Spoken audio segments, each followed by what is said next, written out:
Okay, so to conclude this week's content, I'm going to look at risky figures and figures that are actually produced in youth studies itself.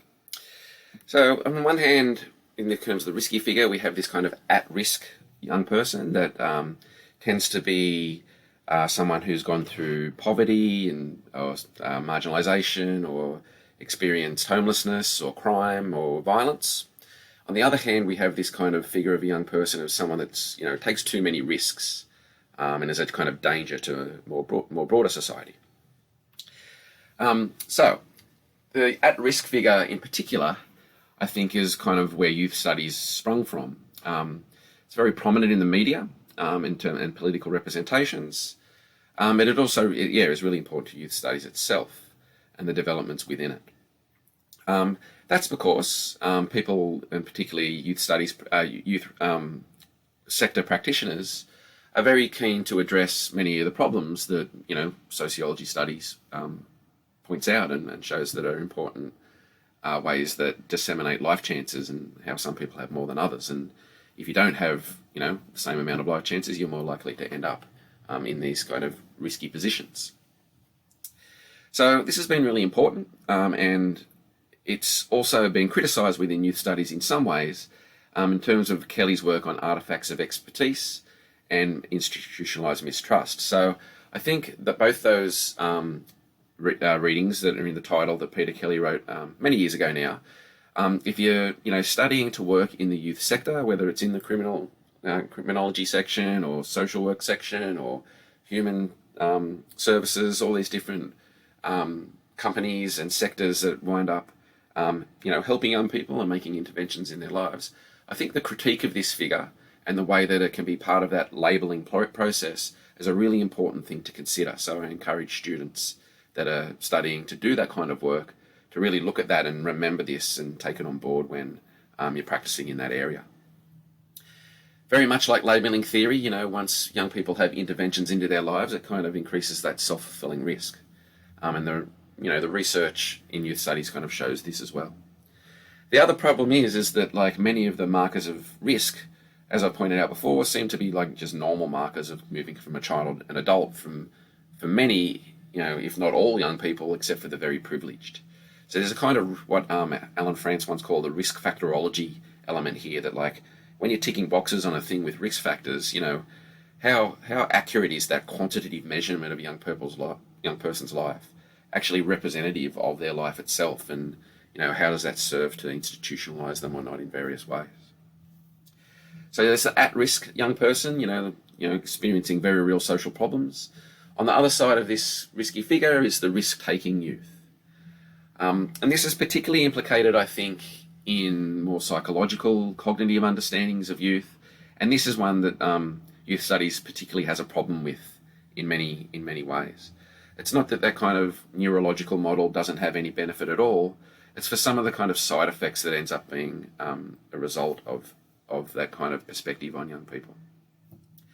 That's particularly the case because, what's seen as a kind of, good young person, a good person after you've gone through youth, something to develop towards, tends to be about being a good student, a responsible citizen, a productive worker, an active consumer. All these things that don't necessarily make people happy. In fact, the kind of call to kind of, be good and be normal in all those things, many people might argue is actually creating unrealistic expectations and actually, in many ways, guaranteeing that, most people aren't happy and satisfied or productive. So these in many ways are kind of moral dichotomies as well. The call to be responsible rather than irresponsible is, often a call to be, monogamous and not promiscuous, to, take part in a politics or be a citizen in something, even though that in the end the politics doesn't do anything good for your life. There's also this kind of age stuff about being ignorant or wise or apathetic and committed that if you kind of then look at the differences between so-called youth and adults, there's not really, much going on there. They often seem to be quite similar, regardless of age differences. So again, relating this a little bit to that kind of at-risk thing, the unstable and risky child to stable, secure adulthood.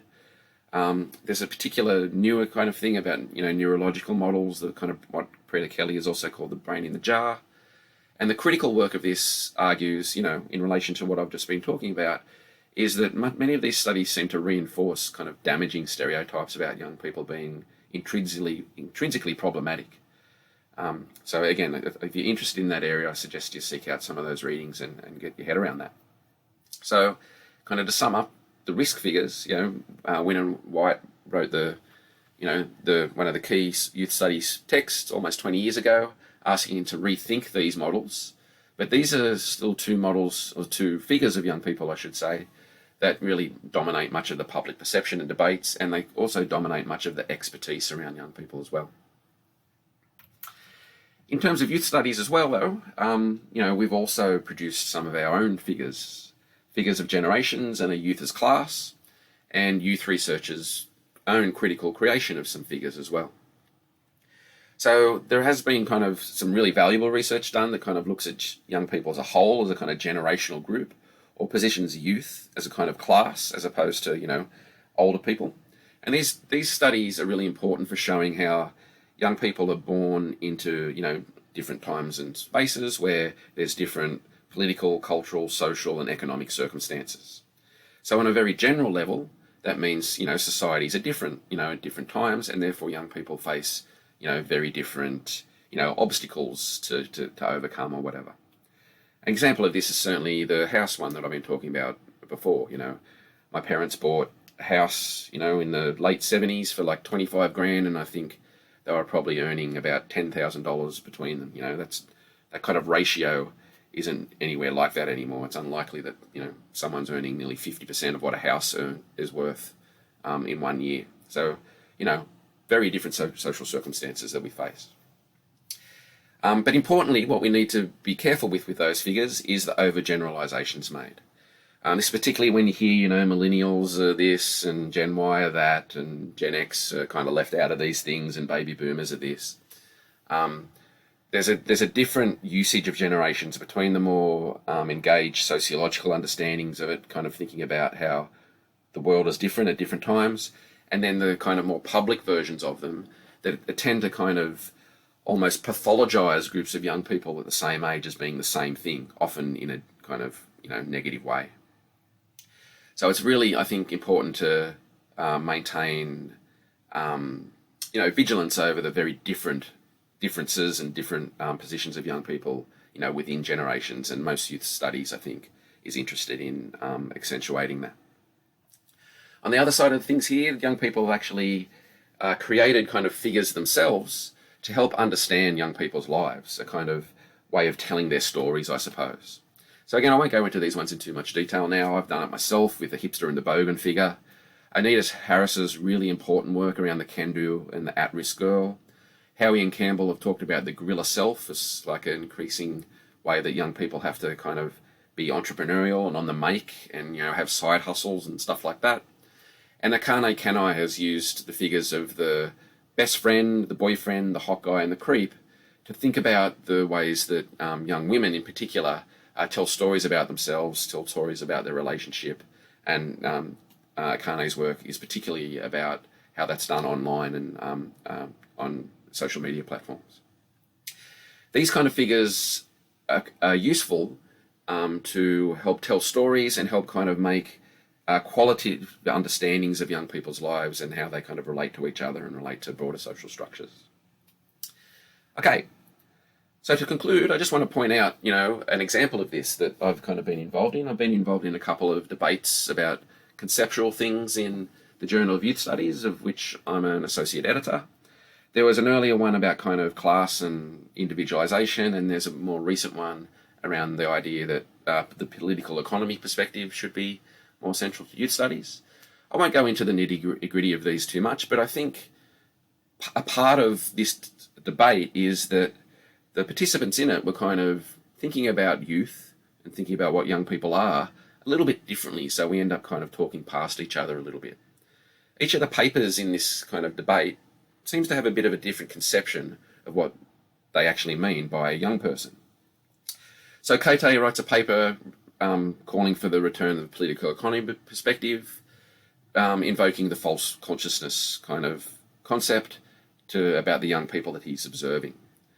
And again, this kind of perspective fits with a dominant psychological perspective. Cody is a psychologist around cognitive development, brain science, and this, but that's a whole other paper.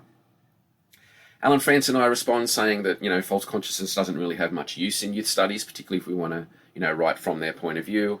And it doesn't kind of really resonate with the young people that we do research with. We advocate, and for anyone that knows my research, surprise, surprise, a kind of Borgesian perspective, thinking about struggles, the kind of different things that young people face. Then there's a response to that again. Sukurai and Tannock respond, advocating a position somewhere in between. And again, I highly recommend their book called Global, what's it called? I can't spot it at the moment. It's very much a political economy of youth that I think has some really excellent analysis in it. And they kind of point out a kind of position somewhere in between France and me and James Cote, and then Cote responds, and then there's been a bunch of other responses since. In terms of those three, as I kind of pointed out already, it seems to be like what a young person is figured differently in our different ways that we're looking at young people. Cote is looking at the figure of the cultural dupe, the at-risk young person. Alan and myself kind of are looking at the kind of living, breathing, struggling young person. But not to be biased here, that in and of itself is a figure as well. It's not, doesn't cover all of the kind of perspectives of what a young person is. And Sukaraya and Tannock draw upon different figures of youth in their paper, and particularly from their own book about the politics of the way that youth itself is used, particularly around that revolutionary figure that I was talking about a minute ago. So that example, I think, is a kind of nice, well, not a nice example, but a good example of, thinking a way that even within something like youth studies, a particular specific area of expertise about young people, there's different figurative uses, and this can lead to these kind of debates and conceptual struggles. Okay, so to conclude, so what I've been arguing is it's important to draw out the different figures of youth within these, within or between these different disciplines and platforms and media and all this kind of stuff, and importantly in youth studies itself. So it's complex, and I don't think you could ever completely finish this picture, and I don't think that like some kind of typology needs to be something we all need to stick to. It's just more that I think it's important to think about these different conceptions, when we're starting to do research or when we're talking about young people. And kind of, I suppose, position yourself and make it clear what you're talking about when you do. In the paper and in this talk, I've mostly, stuck with very Western figures, leaving out the global South here, and, there's a whole bunch of different cultural constructions of youth in different countries and in different traditions that would make this picture even more complex, let alone kind of bringing in, all the contours of inequality that sociology is interested in. What's also, I think, interesting here is the very findings of youth studies over the past 20 years are kind of challenging the idea of youth itself, in the sense that that transition period is becoming longer and longer. The markers of adulthood of getting a full-time job